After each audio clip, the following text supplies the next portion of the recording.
ગરમીના તાપમાં મૂંગા પક્ષીઓ માટે માનવતા દાખવતી અનોખી પહેલ કરવામાં આવી છે। પાંડેસરા પોલીસ તથા જિંદગી જીવદયા અભિયાન ટ્રસ્ટના સંયુક્ત પ્રયાસોથી પાંડેસરા પિયુષ પોઈન્ટ ખાતે કુંડા વિતરણ કાર્યક્રમ યોજાયો।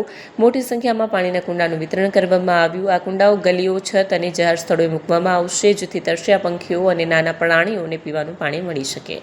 પોલીસ અધિકારીઓ પોતાના હસ્તે પંખીઓ માટે બનાવાયેલા કુંડાઓનું વિતરણ કરીને માનવતાનું ઉત્તમ ઉદાહરણ પૂરું પાડ્યું। જિંદગી જીવદયા અભિયાન ટ્રસ્ટ દ્વારા આ પહેલ હેઠળ લોકોને અપીલ કરવામાં આવી છે કે તેઓ પોતાના ઘરની બહાર બારી કે છત પર પાણીનું કુંડું કે વાસણ મૂકે, જેથી આ ઉનાળાની ઋતુમાં કોઈ તરસ્યું પંખી કે પ્રાણી પાણી વગર મરે ના।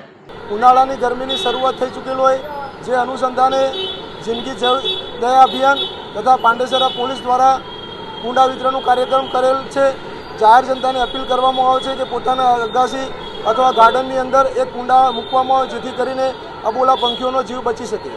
પોતાના અગાસીમાં તથા ઘર આંગણે આ રીતના કુંડા મૂકવામાં આવે તો અબોલા પંખીઓને પાણી મળી શકે અને પોતાનો જીવ બચી શકે।